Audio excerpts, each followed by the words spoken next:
Hi, I'm Ebony Bledsoe of Homegirl Astrology, and I'm here with Mychal Bryan of the Oraculos School of Astrology, and this is the Oraculos podcast.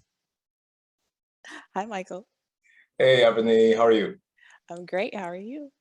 I'm doing pretty great. Super happy to dive into yet another amazing talk with Ebony and Mychal. Yes, we need a theme song. We do. We actually do. I'll We'll work on get it. it. We'll get it. All right. All right, Mychal. So today we're talking about consultation charts. So I've been hearing a lot about it just around Oraculos, out in the real world, whenever we come up for air from Oraculos. So tell me about consultation charts. What are they? Let's start there. A consultation chart is the chart that you cast at the beginning of a reading. And it isn't the natal chart, it's not a horary chart, it's not any type of chart. It is literally the chart that you cast at the moment that you sit down with someone and say, I'm starting this reading now. And that's pretty much all a consultation chart is. What I've been doing with clients when I tell clients, hey, I'm going to start your reading with this chart that has nothing to do with your actual natal chart. What I often tell them is that that chart represents a reading of the energy of the moment. So a reading of why we've sat down, what the energetic circumstances are surrounding us sitting down, and what really lies at the heart of them coming to receive the consultation now in this moment. Hmm. So how would that differ from a horary chart, which is also pulled in the moment?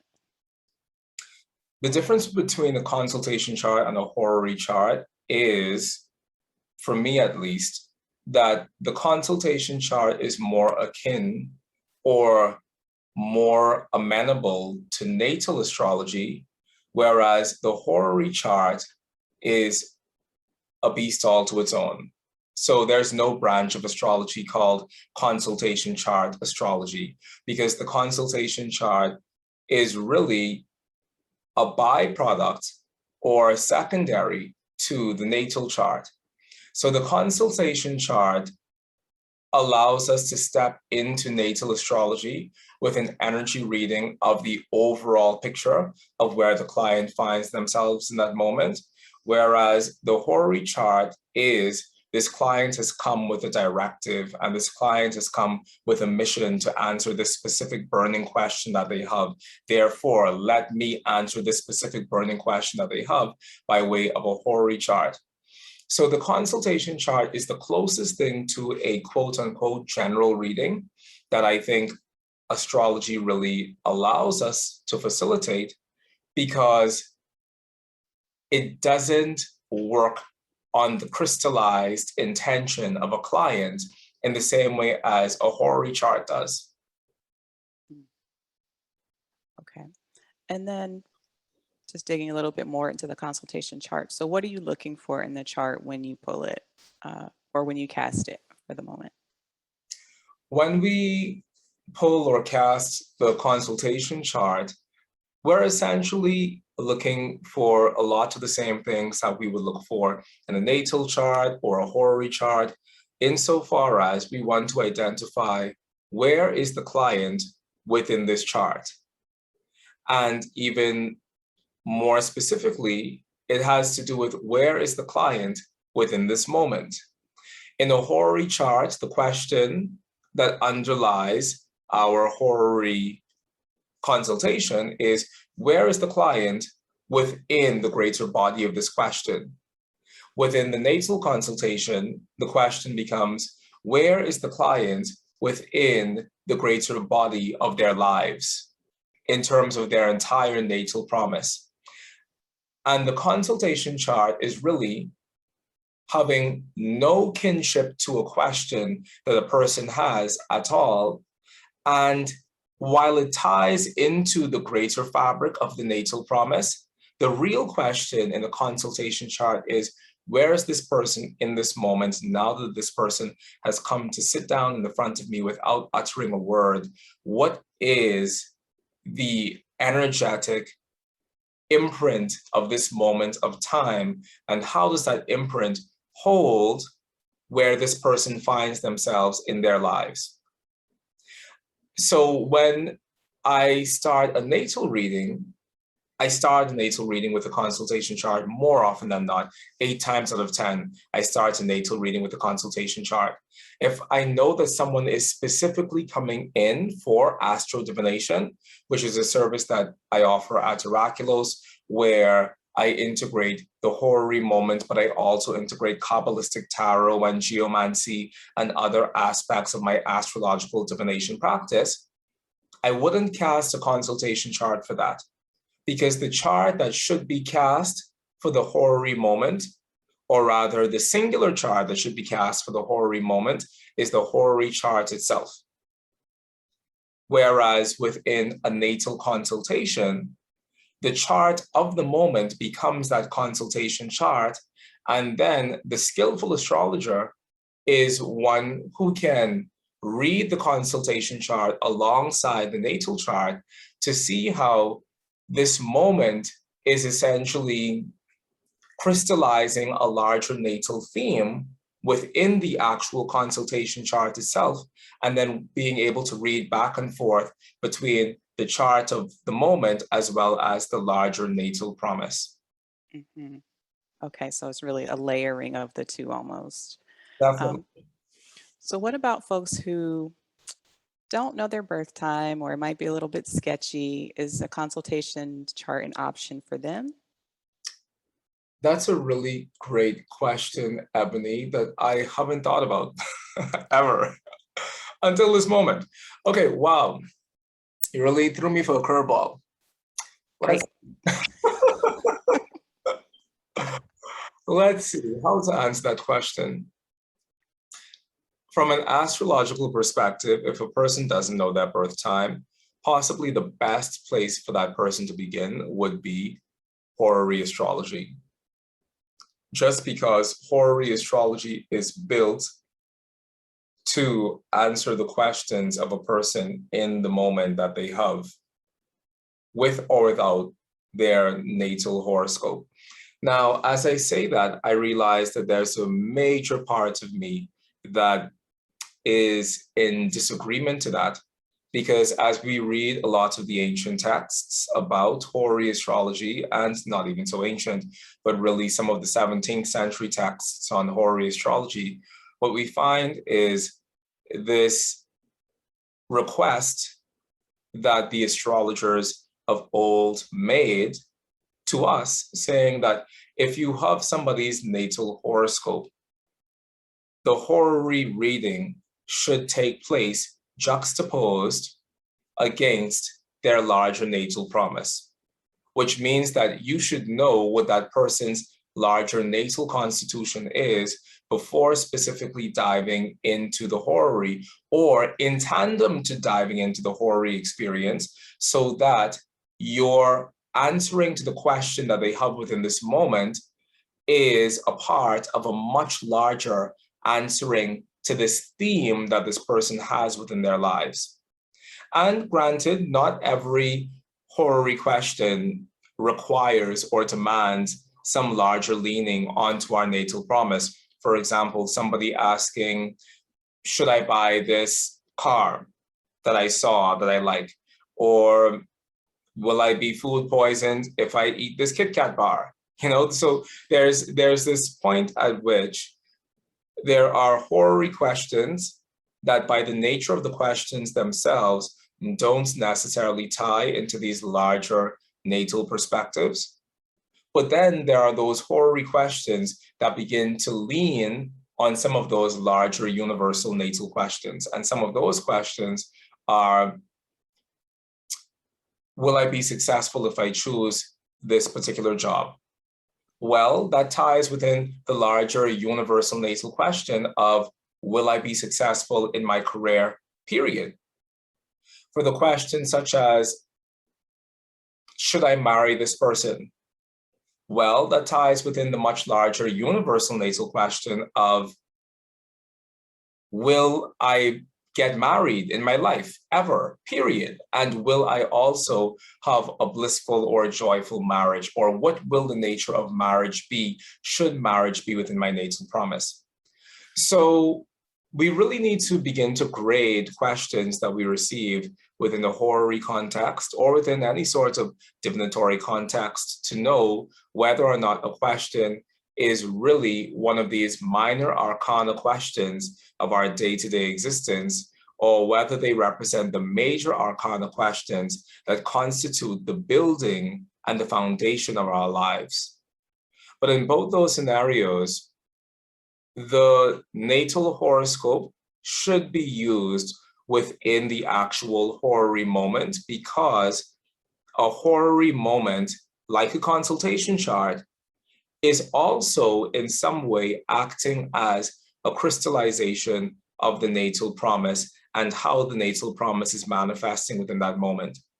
So truthfully speaking, based on how we teach horary astrology at Oraculos, which I call natal-based horary astrology, because everything we do at Oraculos is natal-based. We do natal-based horary astrology. We do natal-based electional astrology. Every single thing that we do at Oraculos is based within the nativity, which is something that I seldom hear people talk about within the 21st century application of either horary astrology or electional astrology. But from the perspective of how we teach horary astrology at Oraculos, the natal chart is kind of a must.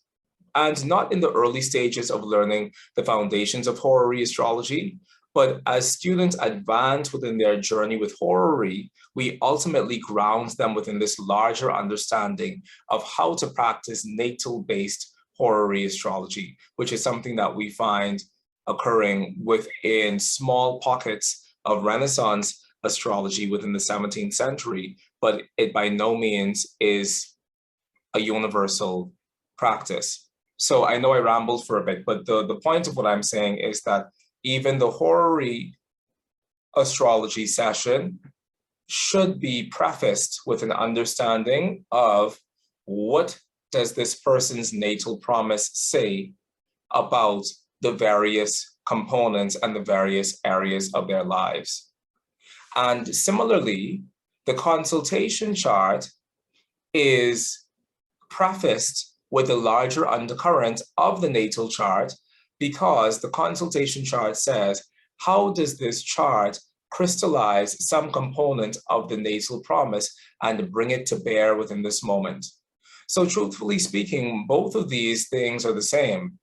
Natal astrology is working as the underbelly of both the consultation chart reading as well as the horary astrology reading, but I think the intention behind them is different. Whereas the horary astrology reading stands within a thing to itself, the consultation chart reading comes essentially before the larger natal chart reading. But I think that a good astrologer should really be preparing themselves with a deep understanding of the client's natal promise so that they can be that much more equipped to have a conversation about how the consultation chart is really pulling on those larger natal themes. Okay, so for astrologers out there, wannabe astrologers out there who would like to equip themselves to learn how to read a consultation chart, or at least see what that looks like, where can they go to do that? Do you have any suggestions in mind? Ding. We have an upcoming workshop at Oraculos on September 25th, and it's called Using Consultation Charts in Astrology. And it will be a workshop where I pull on several previous client readings that I've done, where I've used the consultation chart at the beginning of the reading before actually going into the natal chart, and showing how I essentially go back and forth between weaving the concepts that are found within the consultation chart and pulling them back into the natal promise, and also showing how the natal promise is being manifested in the consultation chart. So within this workshop, people will leave with an understanding of how to begin working with consultation charts, also understanding some of the scenarios and situations where I don't use a consultation chart. So earlier I said that I use consultation charts for 80% of my readings, but what about that 20%? And why am I not using it then? So this will also be a wonderful opportunity for people to learn about that. And at the end of the day, people will leave this workshop knowing how to root this practice of using consultation charts within their larger astrological practice. So for those of you who want to join us in our upcoming Using Consultation Charts and Astrology workshop, please visit our website at www.oraculosastrology.com/events to sign up today, because I can assure you it's going to be a wonderful experience journeying into the magical heart of astrology. Yes, that's sure to be amazing. I mean, you really get into some very deep situations just by looking at the consultation chart, and I always find myself amazed. Are there any other events coming up at Oraculos that you'd like to share? Most definitely, Ebony. We have our upcoming Kabbalistic Tarot Fall Marathon. And the Kabbalistic Tarot Fall Marathon is something that we've been trying to align with the solstices and the equinoxes. And we weren't sure if we were going to have one, but I said, listen, we need to do it so that we can get on track with these seasons. So we're going to be having our Kabbalistic Tarot Fall Marathon this coming September 18th. Please make sure that you go over to the website and RSVP there to attend as well. It will be absolutely free of charge. So please, you come, bring your friends, everyone come. And what it will be is a session of seeing me give live Kabbalistic tarot readings. I know that for me, this has been one of the most amazing parts of my entire 2020-2021 experience, to be able to give these live demonstrations of how I use both tarot as well as astrology. And so if you are a tarot lover, or if you are a person who's never seen the magic of tarot in action, you definitely want to be there for this upcoming Kabbalistic Tarot Marathon, and bring your questions, and maybe you might get chosen to have a tarot reading with me live. Also, we have our next event at the end of October, which is going to be a celebration of magic.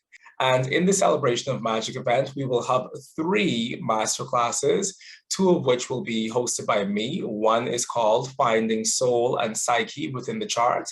The other one is going to be a Kabbalistic Tarot live demonstration. So as you can see, we're really gung-ho on sharing the Kabbalistic Tarot with people. And the last of these is going to be called The Cosmology of the Hand with world-famous palmist or chiromancer, Dylan Warren Davis. Dylan Warren Davis is someone who I was introduced to initially many years ago when I bought a copy of his book, The Hand Reveals. And I've been so blown away by his work and how he ties in much larger aspects of the Western mystery tradition in his understanding of classical palmistry. Dylan is also a world-famous herbalist, and he has so many feathers in his hat. So please do come out and support these live lectures, particularly the Cosmology of the Hand with Dylan Warren Davis, because in it he will be announcing the fact that he's launching his upcoming astrological chiromancy or astrological palmistry diploma program at Oraculos, which will be coming to you later in 2022. So there's a lot of wonderful things that we want you all to stick around for. So please go check out our website, check out our events page so that you can sign up for as many things as you like. Wow, exciting times at Oraculos. Guest speakers and everything. Great. Definitely. Awesome. Well, this has been very educational, and looking forward to all of the great things that are coming in the coming weeks. Awesome. Thank you so much, Eboni. Thank you. See you later. Bye. Ooh, child. Might be a little choppy in the end, but that was rough. That was rough. That was rough. That was rough. okay.